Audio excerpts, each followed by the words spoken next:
Est-ce que tu sais ce que c'est l'érotomanie? J'ai un spectacle pour t'en parler. Bienvenue dans Théâtralité. la série où je te parle de spectacle depuis mon oreiller. Ma Foudre, c'est une pièce contemporaine écrite et mise en scène par Laure Mariani, et ça raconte l'histoire d'une femme, Olive, un peu paumée dans sa vie, qui se réveille quasiment paralysée le lendemain de ses 35 ans. Alors elle appelle un ostéo, et là elle tombe follement amoureuse de lui. Elle développe donc un trouble érotomaniaque, c'est-à-dire qu'elle est convaincue qu'il se passe un truc entre deux, alors que pas du tout, lui, c'est juste son boulot, il en a rien à faire. Et la pièce a l'air d'être objective, mais en fait, on se rend vite compte qu'elle retranscrit surtout le point de vue d'Olive, et donc très vite, on est emmené dans son trouble. On ne sait plus trop ce qui est vrai ou non entre ce qu'elle vit, ce qu'elle ressent, ce qu'elle reconstruit, ce qu'elle invente, et on finit par se demander s'il n'y a pas eu un malentendu, si l'ostéo a pas joué un double jeu. Et ce trouble-là, il est aussi incarné sur scène par un musicien qui agit comme une voix dans la tête d'Olive. Bref, c'est un texte qui joue avec l'ambiguïté, et ça déjà, moi, j'adore ça.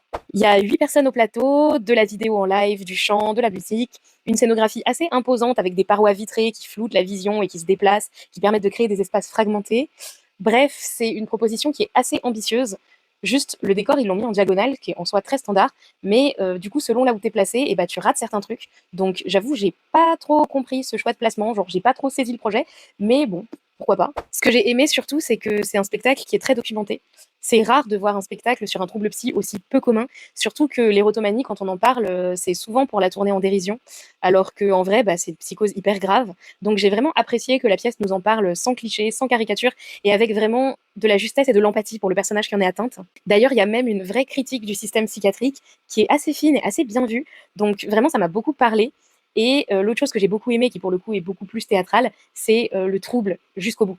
En fait, le spectacle est découpé en chapitres, et sans vous spoiler, mais le dernier chapitre peut être interprété de plusieurs manières, et notamment de deux manières radicalement opposées. Donc en fait, la fin, elle peut être soit très heureuse, soit très triste. On ne sait pas, ça dépend comment on l'interprète, et ça, je trouve ça vraiment hyper intéressant. Il y a aussi des moments hyper saisissants où Olive casse le quatrième mur dans ses crises psychotiques. Et pareil, ça, c'est hyper bien vu parce que ça rend tout plus urgent, plus violent. On est pris à partie dans la psychose. D'ailleurs, l'actrice arrive très très bien à la jouer, alors que pareil, c'est pas facile du tout. Et bref, du coup, je trouve que c'est une écriture qui est très riche, qui est intelligente. Moi, j'aime beaucoup les écritures qui arrivent à créer ce genre de trouble. Après, j'ai trouvé qu'il y a une autre des actrices qui était un peu en dessous des autres en termes de jeu, mais c'est pas grave. Et surtout, l'origine du trouble d'Olive, qui est liée à la mort de son père. Ça, j'ai trouvé ça un peu dommage parce que c'est hyper attendu. Enfin, c'est un peu vraiment l'autoroute psychanalytique.